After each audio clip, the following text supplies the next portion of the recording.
I'm going to start doing the eyes. With that, I'm going to use my all over eyeshadow brush. So I'm going to go into a nice light color, and I'm going to do a nice little yellow all over Lauren's eyes. This is your liner brush.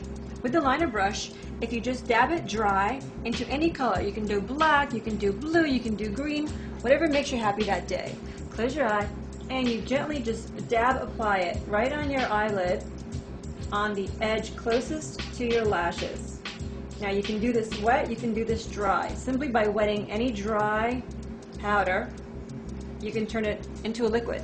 So if Lauren opens her eyes, you'll see that now we began with our little eyeliner. This is the crease brush. With the crease brush, you want to go into a nice deep shade, either a brown, again your blue or your green, whatever again makes you happy that day.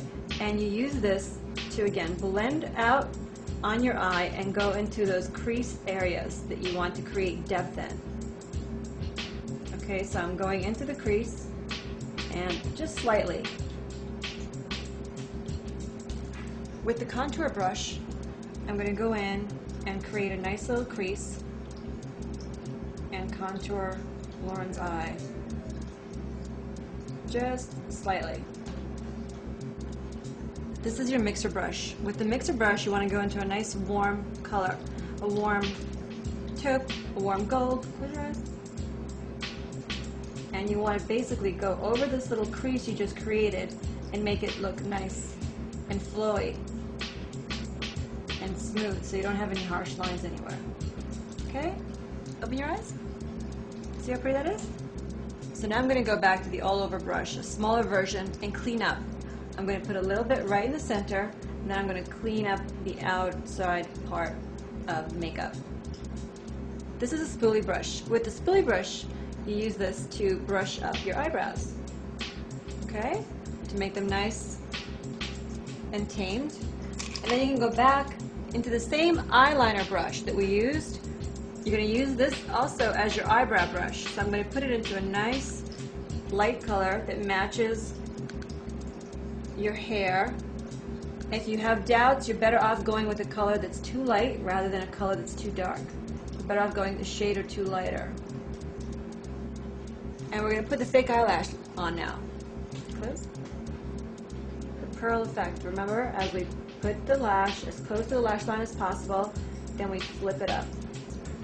Now, when you have your eyelashes on, if you've never worn them before, they're going to be a bit heavy the first time you wear them.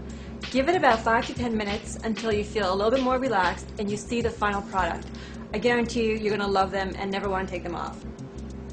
Now, once your lashes are on, don't forget, you've got to put mascara. Look down and you attach your real lashes to the fake lashes.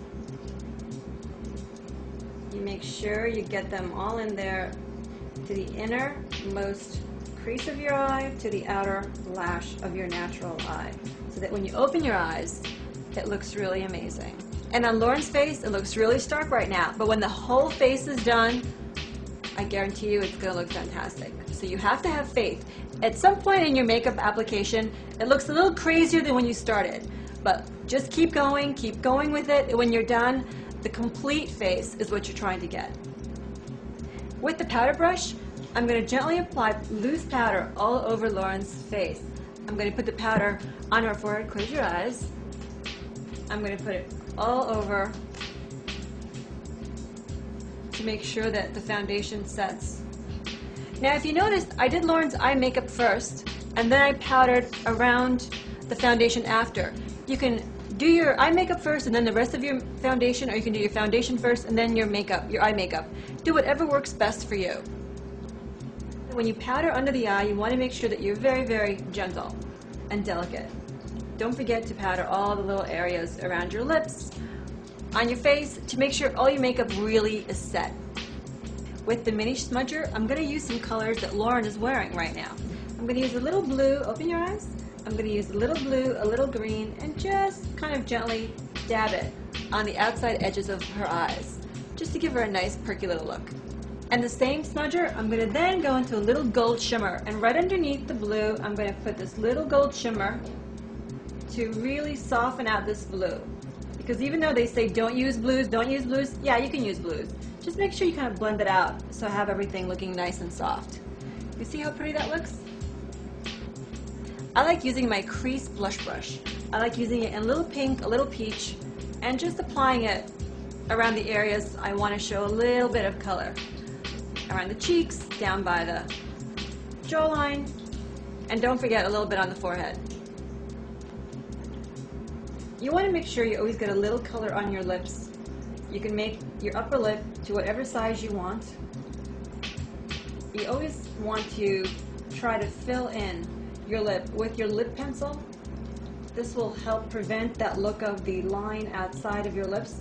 You know, we've all seen that little line outside the lips when your lipstick is coming off. So once you've created the shape you desire, to whatever you're comfortable with. Obviously, we finish off any fantastic makeup application with making sure that our lips look beautiful, pouty, sensuous, yet always stay looking kind of natural. So it takes a lot of work to achieve that natural look, ladies. The more natural you want to look, the more blending you need to do. That's the key to life and to beauty, having it all look natural, no matter how many hours it takes you to look that way.